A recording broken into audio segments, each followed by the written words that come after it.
Starbucks, Kellogg, Amazon. These are just a few of the many corporations where employees are banding together to demand better pay, benefits, and policies.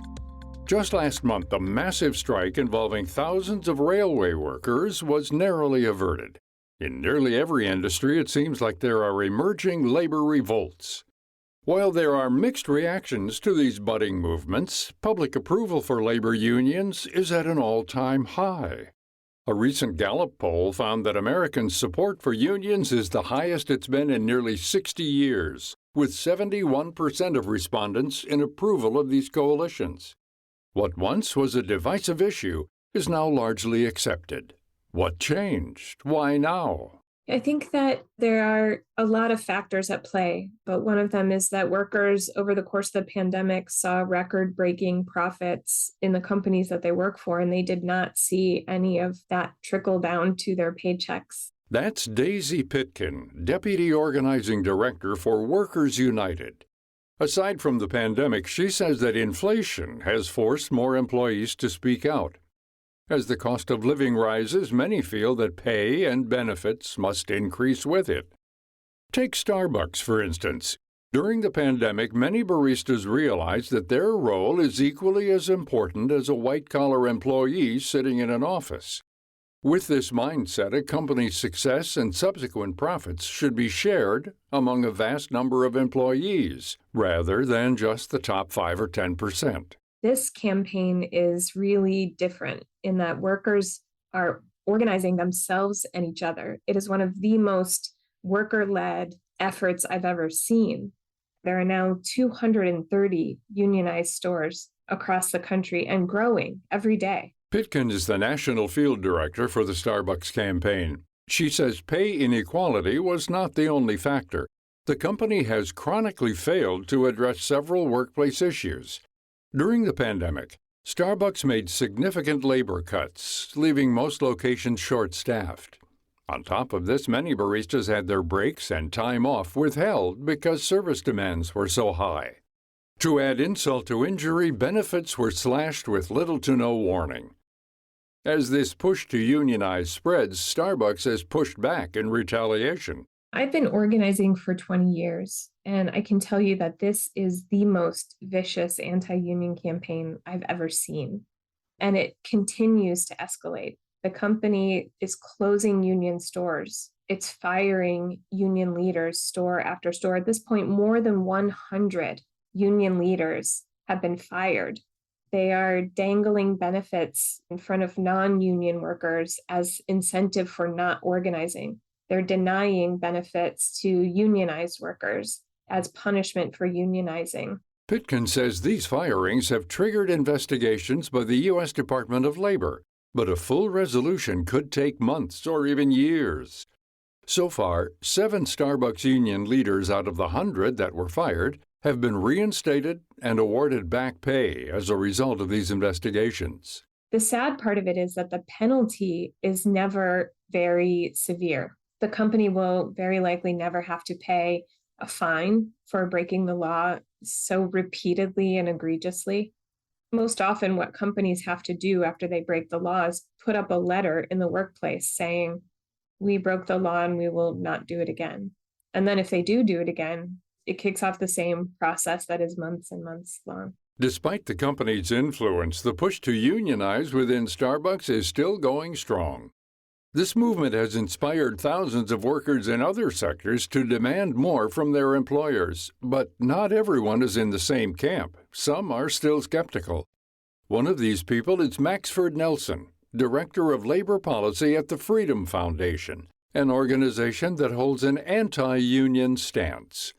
Nelson believes that unions haven't been able to respond adequately to unexpected crises like the pandemic and inflation.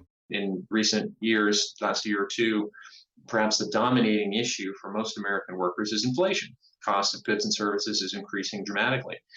And what we've seen in non-union workplaces is that employers are increasing pay rapidly to remain competitive in a tight labor market and to compensate for the reality that inflation is eroding workers' wages. Well, if you're in a unionized job site and you're working under a collective bargaining agreement that maybe has a 4 or 5 year term and was negotiated, let's say in 2020 or 2019 before we got into this inflationary spiral, your wages aren't going to move until the end of that collective bargaining agreement. You can go back to the table and try to take into account the inflation that's occurred in recent years. So there are trade-offs. Like in any situation, there are trade-offs. But I think that probably the biggest defining feature is that lack of flexibility. But Pitkin argues that this sentiment is false. Unforeseen circumstances happen all the time during the course of a collective bargaining agreement, and agreements are reopened and hashed out. A union is just an organization that workers build together in their workplace to amplify their voice so that they can speak collectively to their employer. And if something happens in the middle of a collective bargaining agreement that's not contemplated in the agreement, the employer is still required by law to bargain over that working condition with the employees. Pitkin highlights that countless agreements during the pandemic were reopened to add benefits like hazard pay and paid sick leave. But even so, that doesn't address all of Nelson's concerns. He adds that he's weary of unions because they don't always have workers' best interests in mind. We tend to think often that unions and businesses are polar opposites somehow. And that's really the wrong way to think about unions. Unions are just like any other industry. They're just like any other business. They are in the business of selling membership in exchange for a service, in exchange for workplace representation services that they offer. Unions will decide we want to target a particular workplace or we want to target a particular industry for unionization. And so union organizers will come in from the outside and try to build a case and build for unionization in a particular workplace externally. That's the way it works most of the time. That process can be very coercive. When you're dealing with private sector unions that are governed by the National Labor Relations Act at the federal level, there's a very pro-union National Labor Relations Board at the moment under the Biden administration. Nelson says that union leaders employ tactics to pressure or intimidate workers into joining. He highlights that Starbucks, where much of the push to unionize is worker-led, is the rare exception. He believes the norm in the U.S. is the corporate model of unionism, which will go to any length to expand. Pitkin says this is a very common view amongst people who are anti-union and argues that big companies push this narrative to scare employees. I think when powerful people don't get their way, they often call the other side a bully. If people in power begin to lose, they just say that the system is rigged. Pitkin points to the first-hand perspectives of people who work these jobs. Many laborers see a union as the only way they can be heard in the workplace. You can imagine that you have an issue at work, something that really needs to change, whether it's a kind of health and safety issue, piece of broken equipment, you're not making enough money to pay your bills.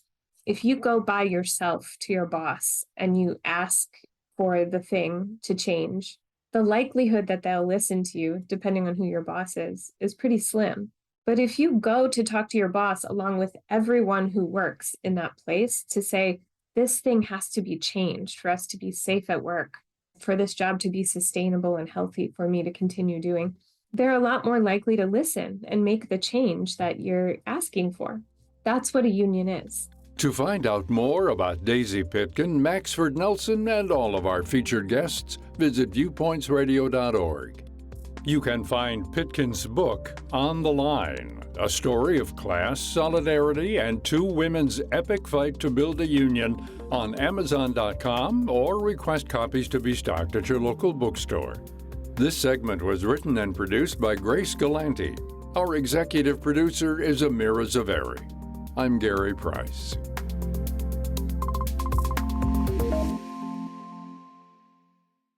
Coming up on Viewpoints. Keeping it clean, keeping it simple, just the facts. What is it that a smart professional would need to know about what's happening in the world today? We've heard of snackable social media content. What about snackable journalism? Then, kids are curious, so it's just natural inclination to just, let me just Google this word I heard that I don't even know what it means, or something silly with my friend. The tips your kids should know when getting a cell phone. I'm Marty Peterson. and I'm Gary Price. These stories in depth on your public affairs magazine, Viewpoints.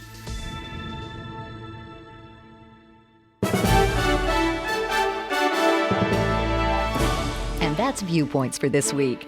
Follow us on Twitter, Facebook, and Instagram to learn more about upcoming shows and find a library of past programs on Apple Podcasts, Google Play, and Spotify. Plus, you'll always find previous segments and more information about our guests at viewpointsradio.org. Join us again next week for another edition of Viewpoints.